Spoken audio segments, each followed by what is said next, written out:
So let's get started. I want to start with Wade Kramer, one of the biggest stock risers this weekend.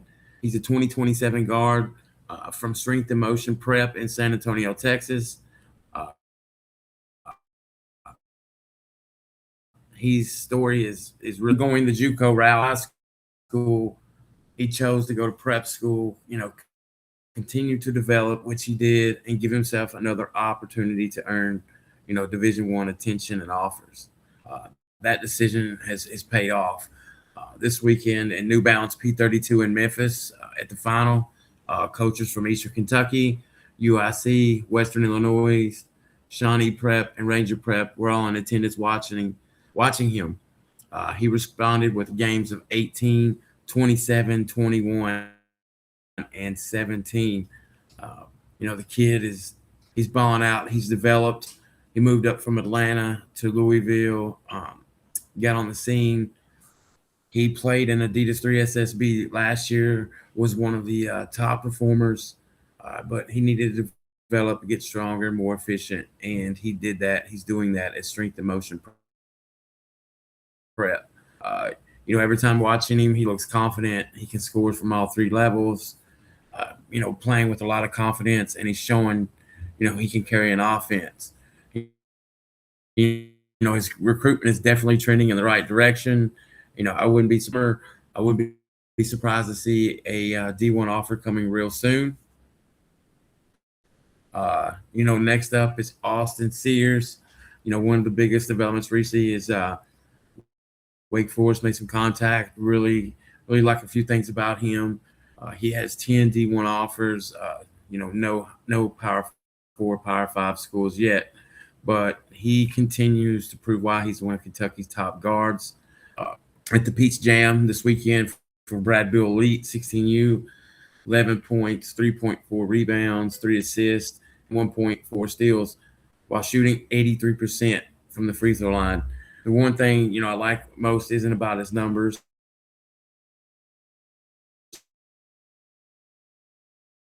He can coaches want to see. With Wake Forest a little involved, it's another sign that his recruitment continues to grow. Let's stay in Kentucky. Another playing pick, Colton Helton from Scott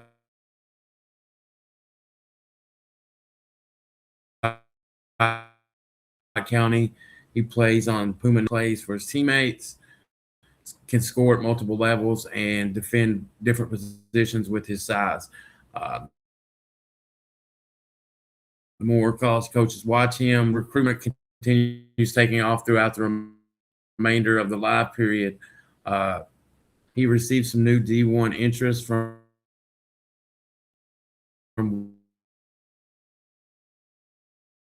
West Georgia to the U.S. Coast Guard Academy. They want him to come back with a official visit. He has a lot of interest from Ivy League schools. He's a 4.2 GPA, so he's a very, very smart kid, level player.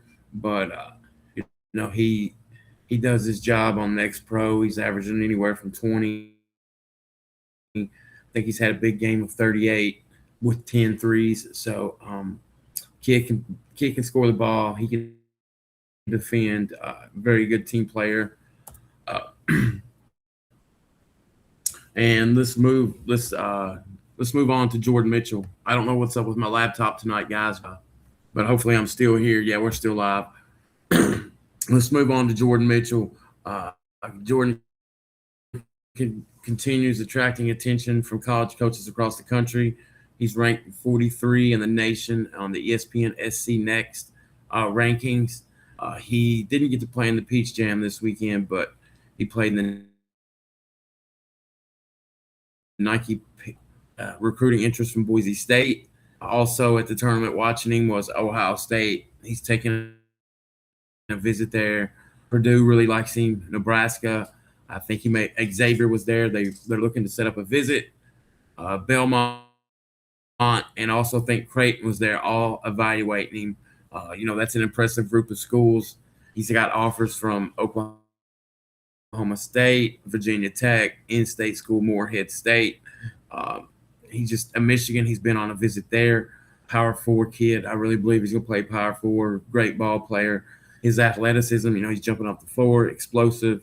He plays hard on both ends. He attacks the rim, and he continues showing why so many coaches want to evaluate him live. Where you'll see his recruitment go over the next few weeks, is because I think more schools will get involved after his play. Played very well down in Augusta, down in Georgia. He had a few 20-point games, but he does more than score the ball. So I look for maybe an offer to drop for him in the next week or so. I'll keep you guys updated. And then let's talk about one of the fastest rising players, 2028 6'4" guard Dominic Sprouse out of West Virginia is putting together a tremendous July. This weekend at the Puma Pro 16 finals, he averaged 15.4 points, 5.6 boards, 2.7 assists. His recruitment keeps growing. He's picked up offers in the last 2 days from Pittsburgh, Johnstown. That's a D2. And today he picked up an offer from West Virginia State. And some schools currently showing interest that are lately have been UT Martin. He's been invited to the elite camp there, but you know how those elite camps are. A lot of kids get invited to those. Army, South Alabama, Northern Illinois, and Youngstown State really showing a lot of interest in Dominic with his combination of size, his shooting ability. He's a great shooter from Pro 16 the last 2 periods in Richmond and in Bryan, Texas. Very versatile kid, really efficient. Gets to his spots. You don't see him turn the ball over a lot, protects the rock. Really think I like about him is he just doesn't create very many mistakes. Very protective with the ball. He's definitely a player whose recruitment I'm going to watch closely over the next few months. I've reached out to a D1 in Kentucky. They're going to take a look at him. Hopefully that develops in the next week or two. If it does, I will let you guys know, and hopefully maybe he'll get to take a visit there. Let's finish up our recruiting update with one of the nation's top young players. We just had her on the podcast. I think it was last week. It's 2029 6-foot combo guard Charlotte McCurry. She continues building one of the best recruiting for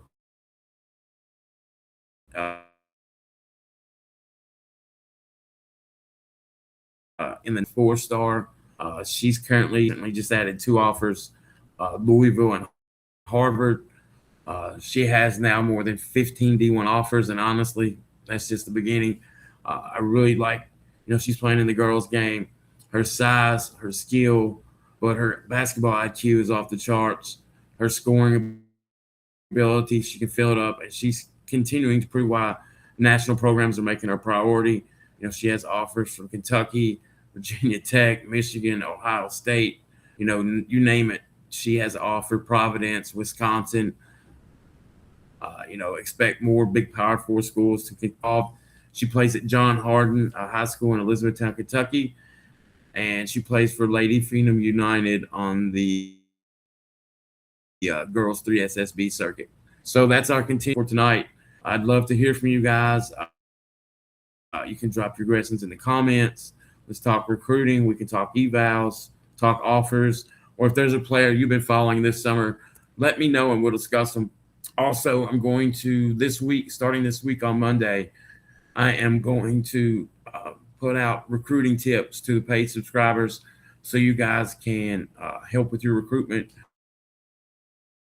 We can talk about social media marketing, emails, text, just how to stay. At the end of the day, you are a business. You have to promote and market yourself. Unless you're a 4 or 5-star player,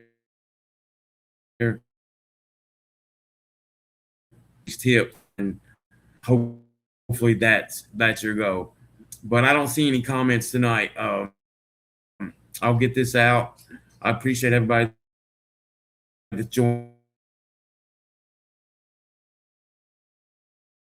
tonight's Insider, which you news, player evals, rankings, interviews, podcasts, and much more coming.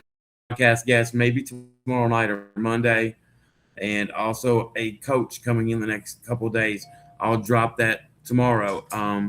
Just got a message, so I'd like to get this in there. Requested this fit in Bryan, Texas, but they didn't qualify. Alice Lloyd's messaged him. Cumberland's has expressed some interest, and Lindsey Wilson inquired about him and invited him to the camp. So I really like that kid. Wherever he lands, he's going to really help a program. So I think he's one of those kids that gets in a program, succeeds, and gets to the next level. I really see him playing at low D1 or high D2 school. He has offers from KCU, and he's not an NAI player. I really believe he's at least a D2, but he's a 6'4". He has the frame. He has the basketball IQ. He can shoot. So I wouldn't be surprised to see him land D3, D2, and develop into a low D1 player. But he might wind up in the Ivy League plan. But that's all I have tonight. One more update. Elijah Neal is playing in Memphis in the New Balance P30. He plays for West Virginia Hustle. They're down 16-14. He has 3 points, 3 assists, and 2 rebounds. Really like this kid. He always fills up the stat column. He does everything. He's the kid that's going to hop on the floor. I really love his recruitment. He has offers from UPike, KCU, Brescia, and Campbellsville. He's getting interest from, Fairmont State, Shawnee State, West Liberty, Lipscomb, EKU, Transylvania, and SEMO. 6'3" kid, plays at Ashland in Kentucky. Really like him. I look for him to open some eyes out in Memphis. But that's all I have tonight, guys. Sorry. This video turns out good. If it doesn't, then I'll wind up doing it from my phone. But that's all I have tonight, guys. I will see you tomorrow. I don't know who's going to be on the podcast. Pretty sure it's a big guest, maybe a 2029 5 tomorrow here on Substack, Facebook, X, and IG. And that's another thing. Follow us on IG and X at pure_prospects. We're over on Facebook at Pure Prospects. Have a good night. Have a blessed Sunday.